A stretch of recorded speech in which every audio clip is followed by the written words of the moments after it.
আজ পয়লা শ্রাবণ। খোকন, আজ তোর জন্মদিন। তুই যখন জন্মেছিলি আমরা তখন যাদবপুরের নতুন গড়ে ওঠা কলোনির টালির ঘরে। তোর স্কুল মাস্টার বাবা সেই হ্যারিকেনের আলো জ্বলা ঘরে আনন্দে আর খুশিতে ঝলমলে হয়ে উঠেছিলেন তুই আসার পর। তোর নাম রেখেছিলেন শুকল্যাং। মানুষটার মনটা ছিল একেবারে শিশুর মতো। অভাবে অনটনে বেঁচে থাকার নানা দুর্বিপাকেও ভেঙে পড়তেন না কখনো। সকলের ভালো চাইতেন মন থেকে, বলতেন দেখো একদিন এই দেশের মানুষ ঠিক মুক্তি পাবে, অশিক্ষা থেকে, দারিদ্র থেকে, শোষণ থেকে মুক্তি। আজ পয়লা শ্রাবণ। খোকন, আজ তোর জন্মদিন। তোর মনে আছে আমাদের ভাঙা ঘরের মেঝেতে বাক্স থেকে বার করা মেজমাসির হাতে তৈরি আসনটা পেতে দিতাম, সামনে রাখতাম ঠাকুরের আসনের প্রদীপখানা, তুই বাবু হয়ে বসতিস চুপটি করে, আমরা একে একে তোকে ধান দুব্য দিয়ে আশীর্বাদ করতাম। তোর বাবা বলতেন বড় হও, মানুষ হও। তোর বাবার সেই বন্ধু ঘোষ কাকু, উনি বলতেন মেচে বটতে থাকো। তুই জিজ্ঞেস করতিস মা, বটতে থাকা মানে কি মা? আমি বলতাম না কিছুই, শুধু ধান দুব্যই দিতাম আর মনে মনে বলতাম ঠাকুর, ঠাকুর আমার খোকনকে মস্ত বড় মানুষ করে তুলো, ও যেন সত্যিই মানুষ হয়, ওর যেন কোনো বিপদ না হয় ঠাকুর। কষ্টের সংসারে ওই একটা দিন বাড়তি পয়সায় একটু দুধ নিতাম, পায়েস রান্না করে দিতাম তোকে। তুই পায়েস খেতে বড় ভালোবাসতিস। তোর বাবা বাস স্ট্যান্ডে সেই দোকান থেকে নিয়ে আসতেন তোর প্রিয় মিষ্টি ছানার গজা। সামান্য স্কুল মাস্টারিতে কি বা হয়, ঘরে বসে ছাত্র পড়িয়ে আসতো কিছু। দাউ দাউ অভাবের আগুনের সেই রসদ পুড়তে সময় লাগতো না। তোর বাবার জামা সেলাই করতাম আর বলতাম সামনের মাসে দুটো জামা বানিয়ে নিও।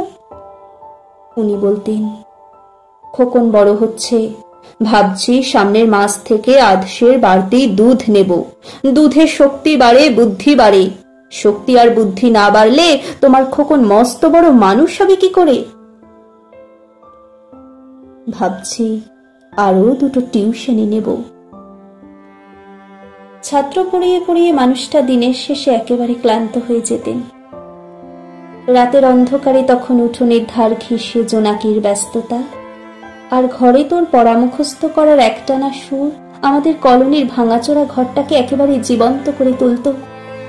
তখন মাঝে মাঝে উনি বলতেন তোমার শরীরটা দিন দিন বড় ভেঙে পড়ছে, খাওয়া দাওয়া একটু করো, শাড়িটাও তো দেখছি বেশ ছিঁড়েছে, কালই আমি ফেরার পথে একটা শাড়ি নিয়ে আসবো, ধারেই আনবো। আমি বলতাম সামনে খোকনের উঁচু ক্লাস, কত বইপত্র কিনতে হবে, কত খরচ। উনি দীর্ঘশ্বাস ফেলে চুপ করে যেতেন। জোনাকিরা অদৃশ্য আলোর আলপনা আঁকত উঠোনের আগাছার ঝোপে। আবহ সঙ্গীতের মতো তুই ঘরে বসে পড়া মুখস্থ করতিস, ইতিহাস, ভূগোল, গ্রামার। ঈশ্বর আমাদের নিরাশ করেননি। তুই কত বড় হলি, সব পরীক্ষায় কত ভালো ফল হলো তোর। তোর বাবা বললেন আরো পড়ো, উচ্চ শিক্ষায় উচ্চ সম্মান অর্জনের একমাত্র পথ। তুই আরো পড়লি, কত বড় চাকরি হলো তোর। তোর মনে আছে খোকন, প্রথম মাসের মাইনে পেতে আমাদের জন্য কত কি কিনে এনেছিলি? তখন তো আমরা চলে এসেছি শ্যামবাজারে, তোর দু কামরা সাজানো গোছানো বেশ বড় ফ্ল্যাটে, অফিস থেকেই তো দিয়েছিল। সেই ঘর, সেই বারান্দা, কত স্মৃতি, কত ছবি।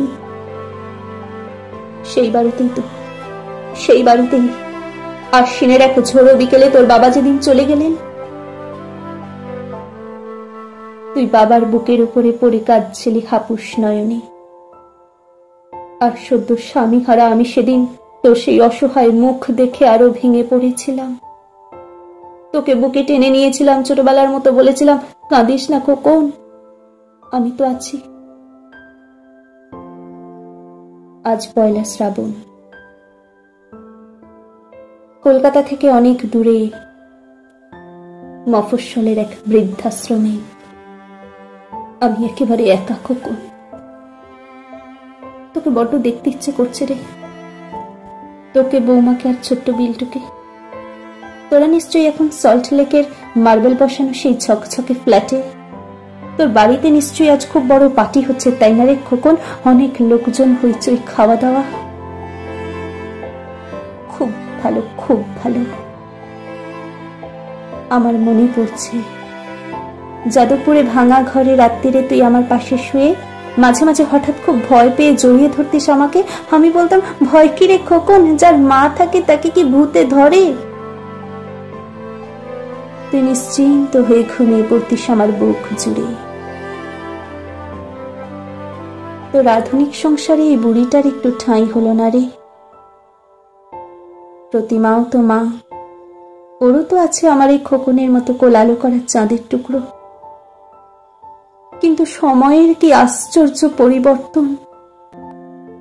তুই বুঝি এখন আর পায়েস খাস না, না রে খোকন? তুই জানিস না খোকন, আজ সকালে আমি পায়েস রান্না করেছি। হ্যাঁ, তোরই পাঠানো টাকায়। সারাদিন সেই পায়েসের বাটি সামনে নিয়ে বসে আছি রে, এখানে এই বৃদ্ধাশ্রমে। আমার একলা ঘরে আর কেউ নেই খোকন।